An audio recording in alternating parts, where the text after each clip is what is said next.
Joining us for more on tonight's topic is Captain John Walsh of the Sarasota County Sheriff's Office, Mark Smith, Vice President of the Siesta Key Village Association and Chair of the Chamber of Commerce, and Major Ethan Frizzell of Sarasota Salvation Army. Thank you all for being here tonight.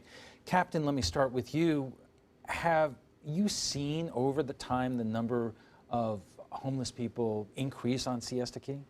Yeah, I think I listened to your intro in the beginning. It's a massive problem or a problem, and I think I'd have to disagree with that. We see things that people generally during normal hours wouldn't see. So we haven't seen a massive problem, and I don't know if the sheriff's office could, talk about a problem.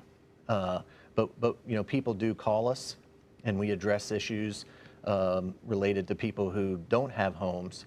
We have Siesta Key deputies specifically and other law enforcement personnel who offer services such as the Salvation Army, Harvest House. The sheriff has his own housing initiative. And we try to offer the services that we can. We do notice that we have disturbances on the key occasionally, but to identify it as a problem, we don't see it that way. But there seems to be two different issues here. One is the social services issue in terms of why, and the second issue is the impact it's having on residents and local business owners in Siesta Key. And watching Kate's story, one wonders that at least in downtown Sarasota, you have the Salvation Army, meaning there's a place that eventually you could sleep. There seems to be more social services downtown. So if you don't have that in Siesta Key, what are these people subsisting on? Right. One of the things that happens in every tourist community is that tourists tend to be very generous, and communities tend to be very generous. And if someone is panhandling, which has been the case out on Siesta Key, often that takes someone by surprise, especially if they're going to beach or going for the ice cream. So you notice it a lot more. And so we notice an influx downtown of people panhandling during downtown season. We also now see Siesta Key having season, and it makes sense that people would panhandle now in order to get that.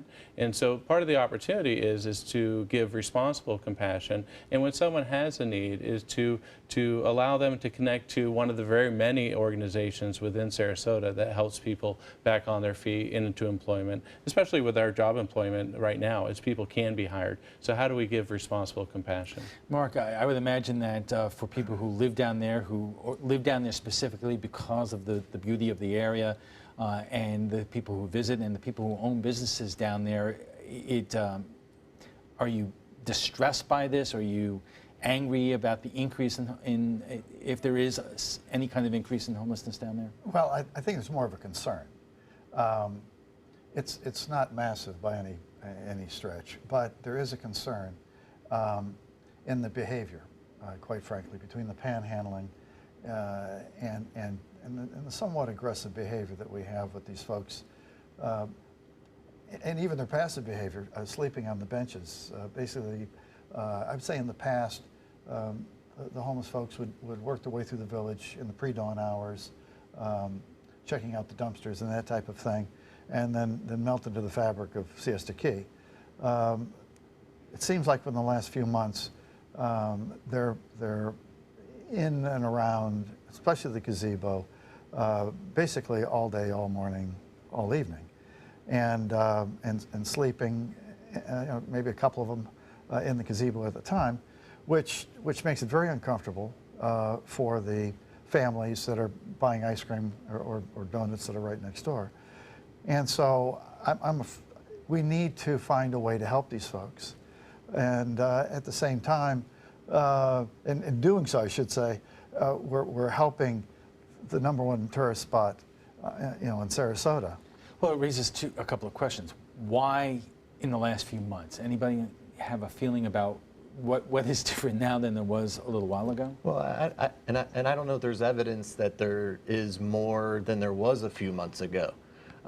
Deputies who work out there, they know who the people. I mean, I know of one person who's been out there for years, and Mark knows who that person is, and so it's not. I don't think what he's trying to describe out there is a policing problem or there's an influx of it. Maybe just where they're going is different than they were before, but it is a services issue that I think the county and the city need to address, and the sheriff's office is not the mechanism for that to happen.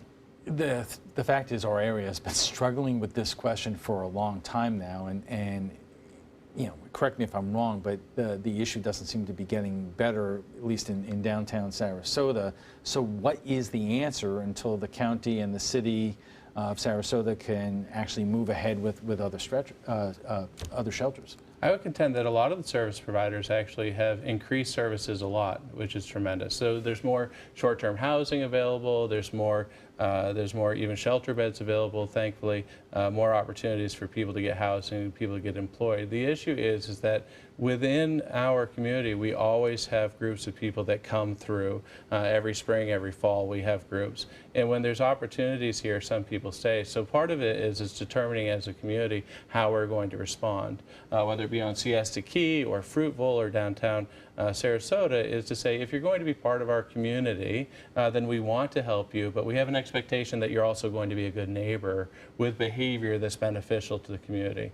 So I think that if you look at the myriad of social service providers, there's been a great deal of increased services, even the numbers show it in the last couple of years, but some of it now is to say there are certain behaviors that we can't tolerate anymore. Is that not a law enforcement issue in terms of if these people are causing disturbances on the beach? I mean, what are your limitations in terms of what you can do? Yeah, there are law enforcement, events that occur with people, and then other citizens should call when those disturbances happen, or you see, criminal mischief, vandalism, but the people who are living, in certain areas, that's not a law enforcement problem. And what I see is, maybe more involvement with Siesta Key businesses and residents with services that exist currently. There's a lot of, services in Sarasota County. I think we have the best services related to this type of behavior probably in the nation. I mean, it's a very giving county. And I think if people got involved with those services, people would know that Siesta Key needs a service. Services already exist. So, but it's still, like you brought up before, a city and a county government issue.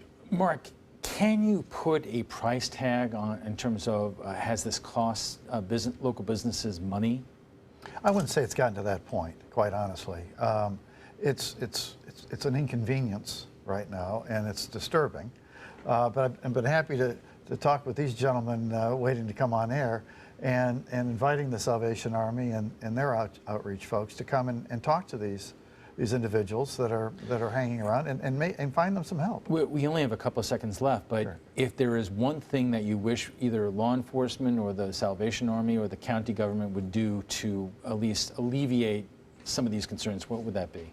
Find these folks help, and help them move on, quite frankly, because it's not healthy to be living in the gazebo or at the beach. I mean, there's something wrong.